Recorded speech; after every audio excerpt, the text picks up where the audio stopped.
I'm recently single after 6 years of being in committed relationships, 2 of them. I'm only 25 years old, currently in grad school in the US, and I'm not ready for marriage or a serious relationship. Now, I grew up in a strict home and lived up to my parents' standards all these years. Since I'm independent now, I want to be a bit relaxed, but I'm having difficulty approaching this. As a young woman with raging emotions and hormones, I want to have some fun.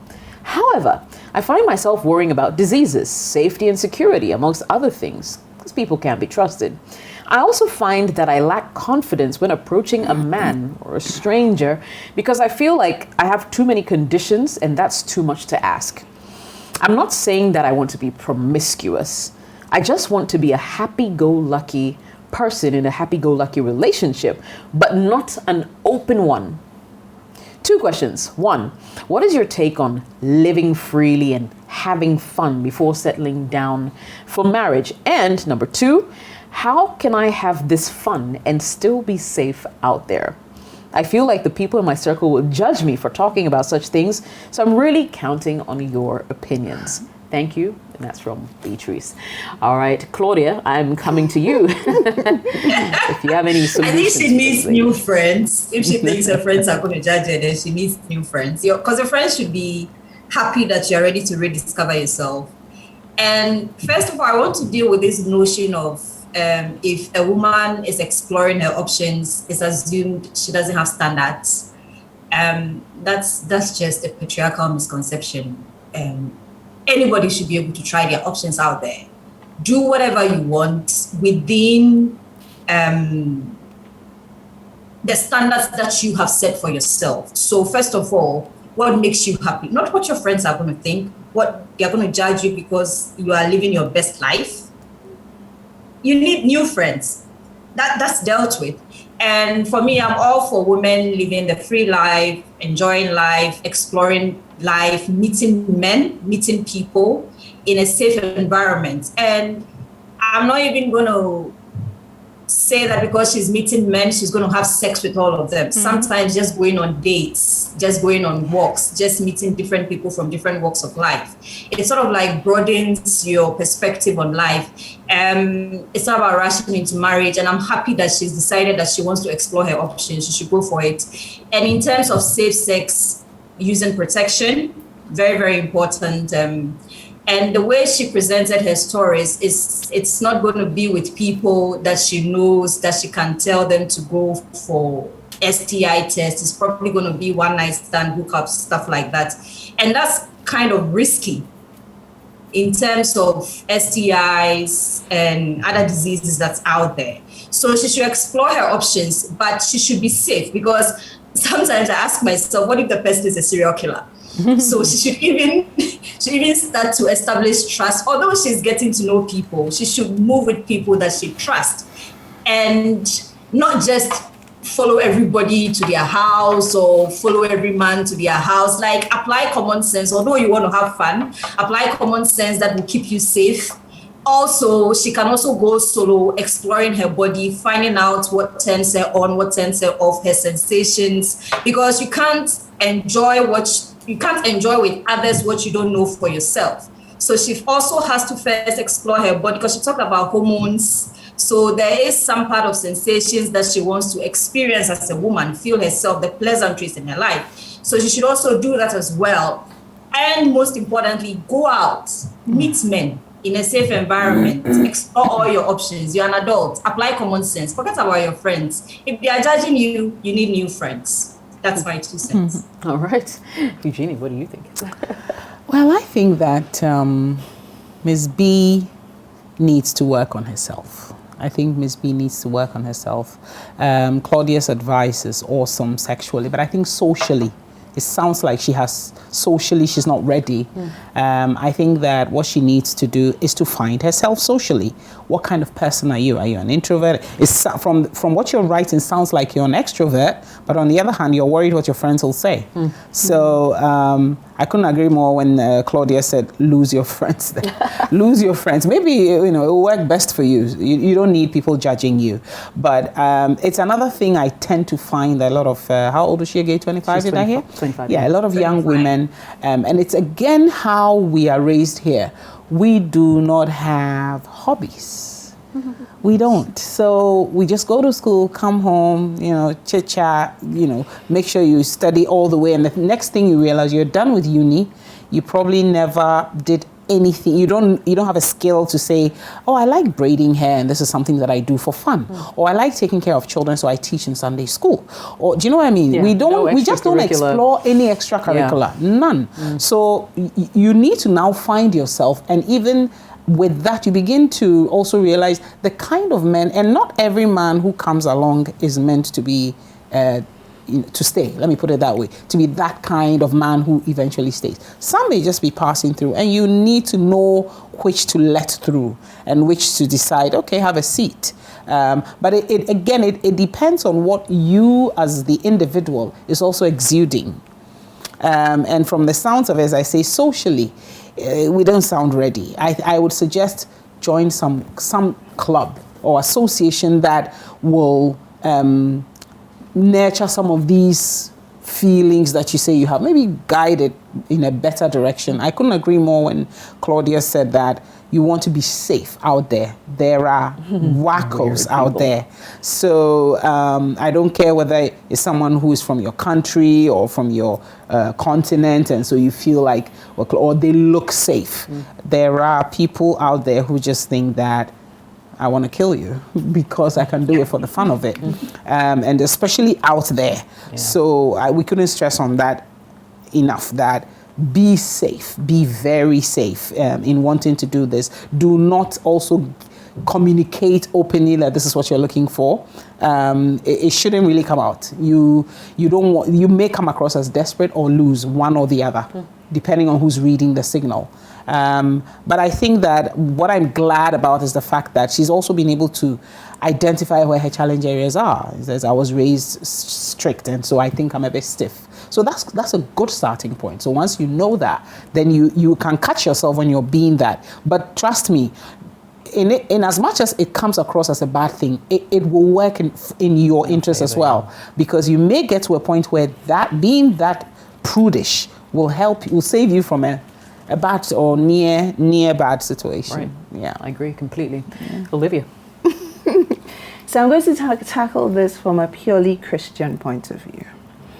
And you did say you're coming from a strict home. What kind of values do your parents instill in you? What kind of morals did they teach you? And you see, sometimes when we grow up with mom and dad, we feel like mom and dad are just being too strict. But they mean well. And it's their responsibility to guide us in the way of the Lord. And more often than not, it always ends up in our good. It's for our best interest. That's why they try to raise you up in the way of the Lord. Like my mom said to me, keep your body as a temple of God. Don't be at the wrong place at the wrong time, doing the wrong things with the wrong people. Because what's going to happen is that once you get all muddled up in all of this, you're going to sit back and feel guilty, feel regret, and you would wish that you didn't do the things that you had done. So they bring you up in the way of the Lord because, like I said, they don't want you to hurt. But you sound as though you've been there, you want to explore. Okay. My take is you can go have sex with whoever it is that you want to have sex with a condom. Stay all safe, like Claudia said. But my dear, once you have sex with people, you open up your soul to all sorts of things. You will regret it because you are not having sex in the confines of marriage. That's my personal opinion from a Christian perspective. And, sex binds you emotionally, your soul, you get into all kinds of soul ties whereby you're accommodating. Somebody has gone to sleep with 10 people, 20 people. It's a spiritual thing, and that's why for me, I will tackle it because I believe your parents raised you from a Christian perspective. You do that, and it's not you have sex and that's it. There's always more to just having sex. That's why it's such a blessing to do it in the confines of marriage, when you know that you're not going to feel guilty about having sex, you're not going to feel dirty, you're not going to feel bad. It's supposed to be enjoyed, every bit of it.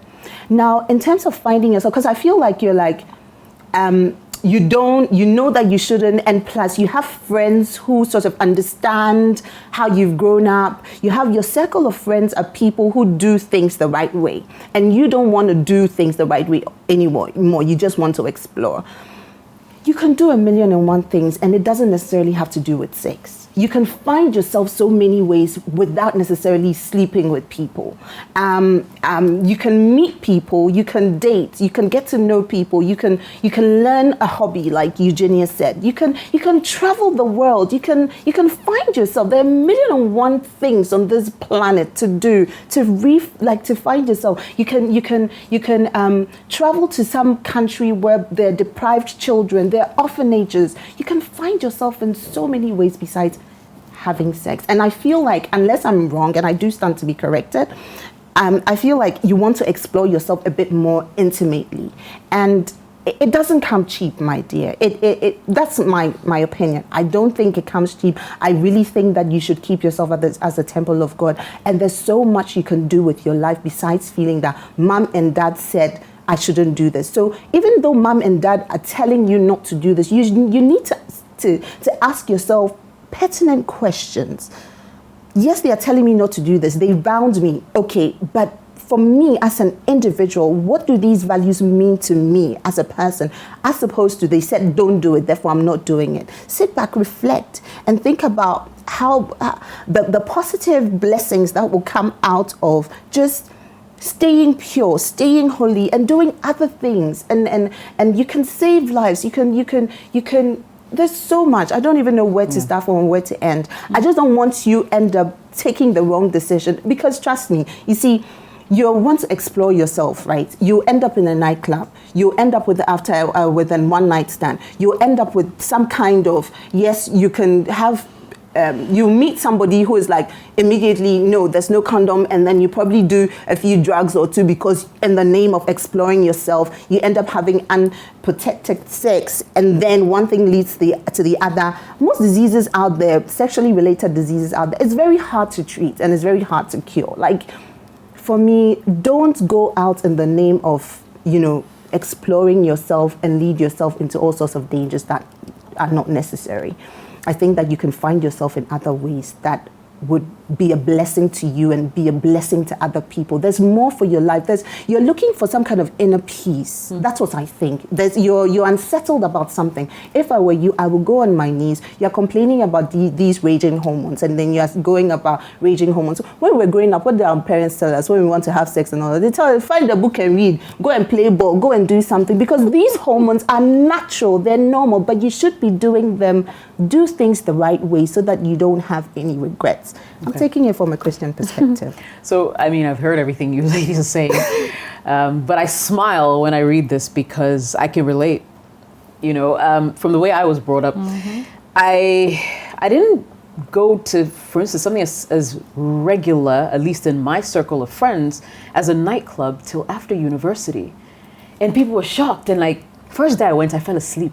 Like, and I'm sorry, I was so disappointed. Yeah. Because I was like, wait, so people just come, they stand around, old glasses, and they're dancing music too so loud. loud. Yeah, and like, I didn't get the whole concept. And to be Rationale. honest, that was the first and last time. Yeah. There's a certain way that when you're brought up, you might think, oh yeah, I want to explore, but it's not who you are. Like, you'll just come back and pretty much go back into that shell, if you can call it that,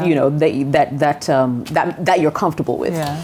I'm saying, and I agree with Olivia, there are very interesting ways to still explore, just everything around you, people, explore relationships, explore new frontiers, for want of a better word, without putting yourself in danger. So I would say seek out these things and just stay safe, most importantly, because the last thing you want to do is regret. Usually just 2, 3, 4, 5, 10 minutes of pleasure could bring you a lifetime of pain. So just keep that at the back of your mind. And yeah, definitely go out there, have fun, but be safe. Okay?